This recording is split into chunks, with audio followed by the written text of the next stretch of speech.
여러분 안녕하십니까? 광주 MBC 뉴스투데이 시작합니다. 먼저 오늘의 주요 뉴스입니다. 생활 속 거리 두기로 방역 체계가 전환되면서 공공시설과 학교가 서서히 일상으로 돌아가고 있습니다. 5.18에 대한 터무니없는 주장을 해오고 있는 지만원 씨가 자신의 게시물을 누리집에서 삭제했습니다. 하지만 보수단체 회원들은 또다시 막말을 쏟아내고 있습니다. 광주 전남 공동혁신도시가 충북 청주와 함께 4세대 원형 방사관 가속기의 최종 후보지로 압축됐습니다. 우선 협상 대상지는 내일 발표됩니다. 코로나19 이후 택배 물량이 급증한 가운데 40대 택배 기사가 숨졌습니다. 동료들은 가혹한 업무 강도 때문이라고 주장하고 있습니다. 생활 속 거리 두기로 방역 체계가 전환되면서 그동안 문을 닫았던 공공시설들이 하나둘 문을 다시 열었습니다. 코로나19로 어려움을 겪고 있는 소상공인을 지원하는 대책도 추가로 발표됐습니다. 송정근 기자입니다. 70일 넘게 문을 닫았던 광주 우치공원. 그동안 심심했을 동물들이 오랜만에 손님을 맞습니다. 입장하기 전 마스크 착용과 발열 체크도 해야 하지만 시민들의 발길이 이어졌습니다.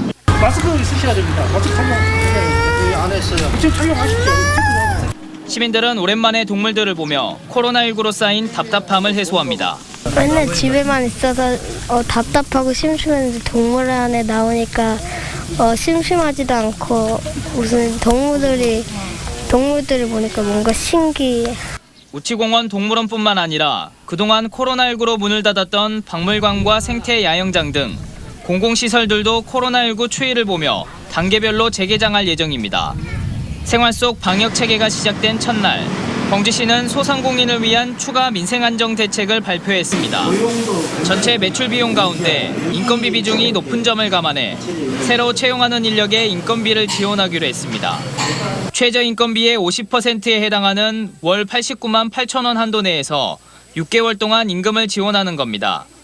다만 많은 업체에게 혜택을 주기 위해 제조업체는 기업당 3명까지, 소상공인은 1명까지 지원합니다. 일자리는 최고의 복지 정책이자 행복한 삶의 시작이며 코로나19로 인한 경제 위기를 극복할 돌파구입니다. 광주시는 생활 속 거리 두기가 코로나19 종식을 의미하는 것은 아니라며 마스크 착용 등 개인 방역 지침을 더 꼼꼼하게 지켜달라고 시민들에게 당부했습니다. MBC 뉴스 송정근입니다. 이러한 생활 속 거리 두기에 맞춰 학교도 서서히 일상으로 돌아가고 있습니다. 광주와 전남 일부 대학들은 실습 과목을 중심으로 등교 수업을 시작했고 초중 고등학교도 순차적인 개학을 앞두고 있습니다. 이 소식 우조은 기자입니다. 한적했던 캠퍼스가 모처럼 학생들로 북적입니다. 교문에서 발열 여부를 검사하고 강의실로 향하는 학생들 얼굴에 설렘이 가득합니다. 맨날 집에만 있고 그러다가 갑자기 학교 오니까 좀 설레고 그런 것도 있고 좋은 것 같아요. 코로나19 방역 체계가 생활 방역으로 바뀐 첫날, 광주 전남 5개 대학교가 대면 수업을 시작했습니다. 학생들은 교수에게 질문하고 장비로 직접 실험하며 온라인 수업으로 생겼던 궁금증을 해소합니다. 또 자동차가 이제 실습적인 부분이 더 많이 차지하고 있기 때문에 실제로 보고 이제 교수님과 수업을 하면서 이제 많은 걸 배울 수 있다는 생각이 듭니다. 대면 수업을 시작한 건 실습이 필수적인 일부 수업만이고 이론은 온라인 수업을 유지합니다. 학교는 강의실이 아닌 다른 교내 시설의 학생들 출입을 막고 강의당 수강 인원을 줄이거나 오전과 오후반으로 학생을 분산시켜 감염 우려를 낮추고 있습니다. 냄새도 안 맡고 맛을 안 맡고 어떻게 동영상으로만 다 할 수는 없는 거잖아요. 실습을 해야 될 과목들은 나와서 현장에서 그래도 조금이라도 해야 된다고 생각해서 온라인 수업을 무기한 연장했던 전남대와 조선대 등 대학들도 생활 방역에 따라 대면 수업을 검토 중입니다. 한편 초중 고등학교들도 다음 주부터 순차적으로 등교할 학생들 맞이로 분주합니다. 교육청은 군부대 협조를 얻어 교내 시설을 방역하고 교실의 책상 사이 거리를 띄우고 급식실에는 가림막을 설치해 한 공간에 학생들이 밀집되는 것을 최소화할 계획입니다. MBC 뉴스 우종훈입니다. 오늘도 맑은 하늘 사이로 강한 햇살이 내리쬐면서 낮 동안에는 덥겠습니다. 그래도 어제만큼은 아니겠는데요. 아침 기온은 어제와 비슷하게 출발해서 한낮 기온은 26도로 30도를 웃돌았던 어제보다는 4도가량 낮은 기온 보이겠습니다. 날이 맑은 건 좋지만 강한 자외선에는 주의하셔야겠습니다. 현재 광주 전남 모든 지역에서 자외선 지수 매우 높은 수준 보이고 있습니다. 오늘 남해안 지역에서는 바람이 강하겠습니다. 초속 9에서 13m의 강풍이 예상되니까요. 시설물 관리 잘 하셔야겠습니다. 한편 내일부터 모레에는 비가 내리겠습니다. 우선 내일 우리 지역 예상되는 강수량은 5에서 10mm로 많지 않겠습니다. 날씨 정보였습니다. 5.18 당시 광주 시민들을 북한에서 온 특수군이라며 터무니없는 주장을 했던 지만원 씨가 자신의 게시물을 누리집에서 삭제했습니다. 지 씨는 손해배상금을 물게 될까 두려워서일 뿐 반성은 하지 않는다고 말했습니다. 이다현 기자입니다.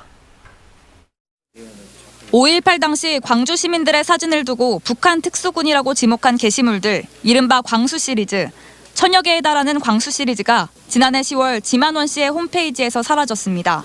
지 씨가 5월 단체와 광수로 지목된 시민들이 낸 손해배상 소송에서 패소해 2억에 달하는 배상금을 낸 후 생긴 변화입니다. 그렇다고 지 씨가 자신의 행동을 반성하고 있는 건 아닙니다. 지 씨는 또다시 손해배상 소송이 제기돼 막대한 배상금을 물 것이 두려워서일 뿐 앞으로도 5.18과 관련된 활동을 계속해 나갈 계획이라고 밝혔습니다. 광주 판사들이 그딴 식으로 이거 어림도 없는 그런 억지를 써가면서 이 고소인들이 그 소송하는 사람들의 손을 들어주니까 그거 판사들 무서워가지고 어떻게 하냐고. 손해배상 소송을 제기한 5.18 기념재단은 반성하지 않는 지 씨 태도에 분노했습니다. 앞으로도 지 씨의 5.18 행위에 대해 적극적으로 대응하고 법적 책임을 물을 것이라고 말했습니다. 화 같은 일도 당연히 자기 반성이 없잖아요, 전혀. 대한민국 나라가 지나온 혹은 지나오면서 이룩한 그 민주주의 역사하고도 연관이 있는 부분이고. 지 씨처럼 5.18과 광주 시민들을 모독하는 자들이 더 이상 활개치지 못하도록 5.18 역사 왜곡 처벌법을 서둘러 제정해야 한다고 5월 단체들은 거듭 촉구했습니다. MBC 뉴스 이다현입니다. 5.18 왜곡과 폄훼에 앞장섰던 보수단체 회원들은 5.18 40주년을 앞두고 또다시 막말을 쏟아내고 있습니다. 코로나19 확산을 막기 위해 집회 금지 명령이 내려진 것을 두고도 월권이라고 억지를 부려 시민들의 항의를 받았습니다. 이계상 기자가 보도합니다. 5.18 기념재단 근처 도로에서 청년 한 명이 차량 위에 올라가 목소리를 높이고 있습니다.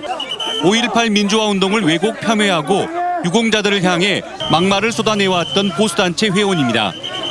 5.18 유공자 명단 보자는데 내가 너 소리 들어야 돼? 코로나19 확산을 막기 위해서 광주시가 집회 금지 행정명령을 발동하자 자유연대 등 보수단체 회원들은 당초보다 참여 인원수를 줄여 집회 금지를 비판하는 기자회견을 열었습니다. 집회 및 시위에 관한 법률 제3조 1항 제22조 위반 및 형법 283조 협박죄로 고발합니다. 보수단체 회원들이 광주시청과 5.18 기념재단 근처에서 억지 주장과 막말, 삿대질을 이어가면서 시민들의 거센 항의를 받았습니다. 저는 마이크로 마음대로 말하게 만들고 말이야. 이거 언론 자유야, 집회 자유야. 광주시 의회와 5개 기초의회 의원들은 이들의 행태를 비판하고 5.18 역사 왜곡을 당장 중단하라고 촉구했습니다. 의원들은 코로나19 위기로 40주년 기념 행사마저 대폭 축소된 상황이라며 5.18 기념일을 앞두고 예고된 보수단체의 집회를 철회하라고 요구했습니다. 국민을 호도하려는 술책은 더 이상 통하지 않는다. 광주 시민은 코로나19를 극복하듯이 궤변 바이러스를 철저히 박멸시킬 것이다. 광주시는 보수단체가 코로나19 방역 수칙을 어기거나 대규모 집회를 강행할 경우 관련자 고발 조치 등 초강경 대응을 하겠다고 거듭 경고했습니다. MBC 뉴스 이계상입니다.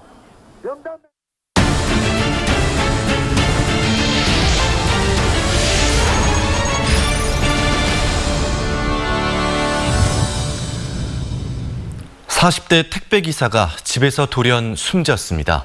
동료 택배 기사들은 코로나19 이후 쉴 새 없이 밀려드는 택배 물량을 처리하다 숨진 것이라고 주장하고 있습니다. 남궁욱 기자가 취재했습니다. 10년차 택배기사 41살 정모 씨가 숨진 건 지난 4일 새벽. 잠을 자다 갑자기 비명을 질러 가족들이 흔들어 깨웠지만 의식이 없었고 119 구급차를 타고 병원에 도착했을 땐 이미 숨을 거둔 상태였습니다. 집에서 잠을 자던 중 악소리를 외친 후에 의식불명 상태를 발견하고 경찰의 부검 결과 사인은 심장마비. 가족과 동료들은 택배기사의 가혹한 업무 강도가 정 씨를 죽음으로 내몬 것이라고 주장하고 있습니다. 실제 정 씨가 지난 2월부터 지난달까지 처리한 평균 택배 물량은 10,000개. 한 달 7,000개에서 8,000개를 처리하다가 코로나 사태 이후 물량이 30%가 넘게 늘어난 것인데 매일 14시간씩 일을 해야 했습니다. 저도 제 물량 소화하기 바빴기 때문에 마음은 가서 도와주고 싶지만 그런 엄두가 나지 않았습니다. 근데 결국 지금 남아있는 건 무엇입니까?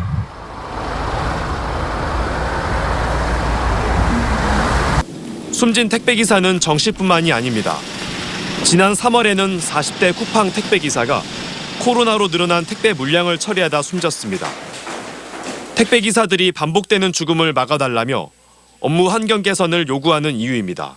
점심은 거르고 한순간도 쉬지 않고 저녁이 돼야 배송이 마무리되는 매일을 살다 결국 우리 조합원이 과로사로 돌아가셨다. 정부가 택배 노동자에게 휴식 시간을 주라는 권고안을 내놓았지만 말 그대로 권고에 그쳐 현장에서 지켜지는 경우는 거의 없고 지난해 택배 노동자의 처우 개선 관련 법안이 국회에 발의됐지만 아직 위원회 심사도 통과하지 못한 상황입니다. MBC 뉴스 남궁욱입니다. 광주시의회가 해외 연수 비용 등 국제 교류 활동 예산을 전액 삭감하기로 했습니다.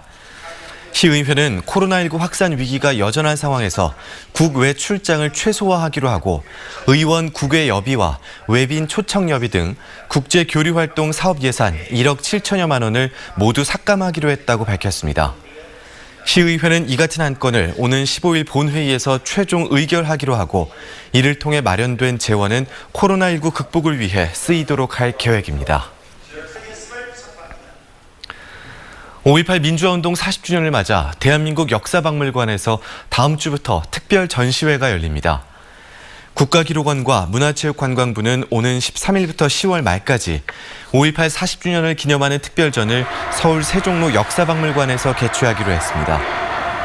이번 특별전에는 80년 5월 당시 상황을 기록한 광주 시민들의 일기와 기자들의 취재 수첩 등이 서울에서 처음으로 공개되고 5.18 전개부터 명예회복까지 정부 시각의 변화를 살펴볼 수 있는 자료들이 전시될 예정입니다.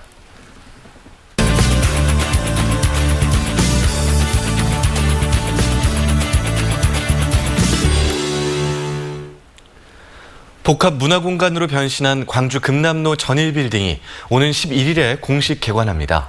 80년 5월의 기억을 담은 예술 작품들과 앞으로의 이야기를 담을 공간들이 시민들을 기다리고 있는데요.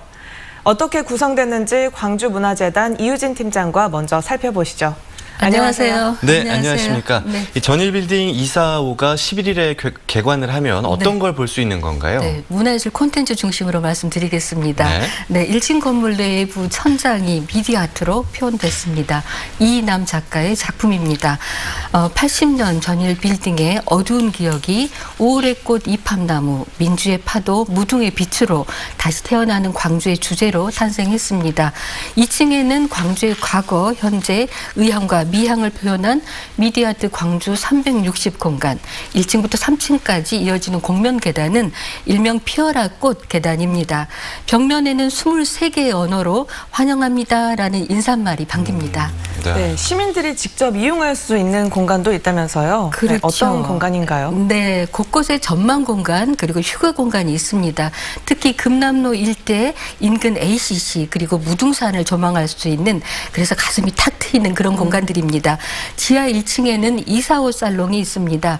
옛날 전일 다방 다니셨던 기억 있으실 겁니다. 바로 그 자리입니다. 그리고 바로 옆에는 담벼락 갤러리가 있는데요.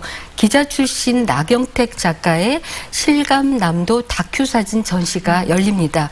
초등학교 입학식, 미림다방에서의 얼음 선풍기, 전일 빌딩이 호남 최초의 사립 공공도서관이었잖아요. 네, 당시 도서관에 들어가기 위해서 길게 줄을 선 교복 입은 학생들의 모습도 보입니다.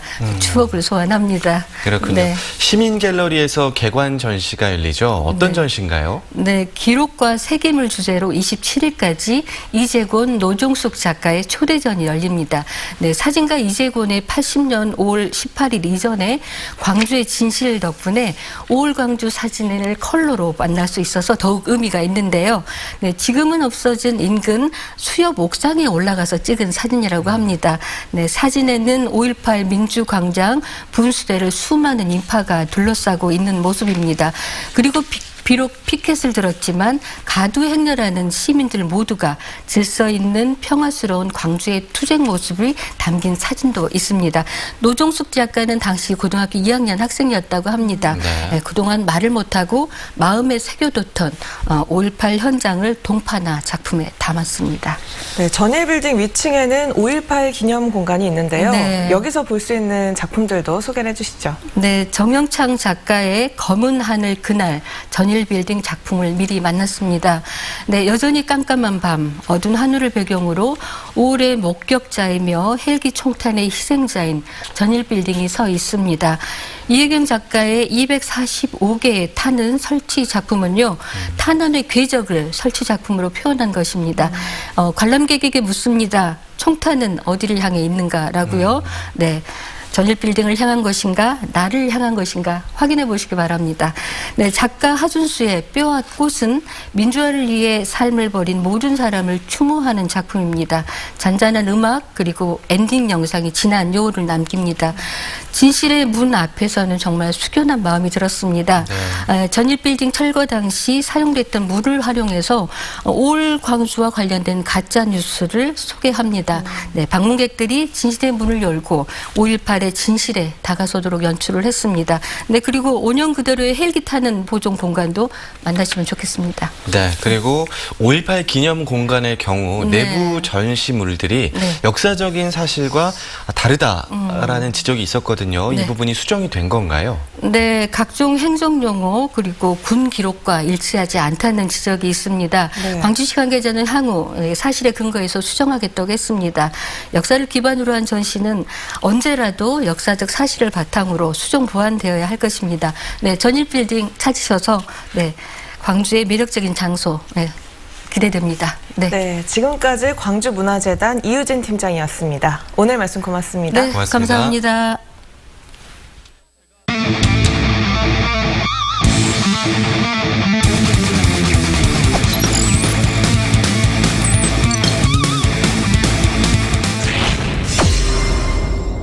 선발 투수 에릭 요키시입니다. 지난 시즌 13승 투수입니다. HIP는 리그 전체 3위에 해당되는 지난해 좋은 성적이었습니다. 박찬호의 타구가 멀리 갑니다. 감장을 그대로 때렸습니다. 박찬호가 2루를 향해 뜁니다. 바로 이정과 연결합니다만 먼저 들어가는 선수 박찬호입니다. 커트를 많이 던지거든요. 투수 강습 빠져나가는 안타. 박찬호가 3루 통과. 홈에 볼 연결 중간에서 커트됩니다. 선취점. 어제 분위기를 바로 만회하고 있는 기아 타이거스. 카운트에 박준태 하나 때렸습니다. 우중간 떨어지는 안타. 이 타구에 임병욱은 3루를 향해 갑니다. 연속 안타 3루 1루 찬스를 상위 타선으로 연결해주고 있습니다. 그 카운트 시작하지 않습니다. 때렸습니다. 높게 센터 쪽으로 김견수가 왼쪽으로 이동했고 3루자 출발합니다. 1루자는 2루까지 갔다가 다시 돌아옵니다. 희생 플라이로 동점을 만들고 있습니다. 주자 뛰었습니다. 2루 공이 튀었어요. 왼쪽으로 튀면서 3루자 득점. 그리고 김하성은 3루까지 그리고 걷어올렸습니다. 3루자는 김하성 좀 짧은데요. 최원주 잡고 3루자 출발. 홈으로 볼 바로 연결. 사이드 들어옵니다. 또 한 점. 라인 쪽으로 떨어지는 2루타를 뽑아냈었습니다. 센터 쪽 중견수가 뜁니다. 멀리 갑니다. 워닝 트랙 그대로 넘어갔어요.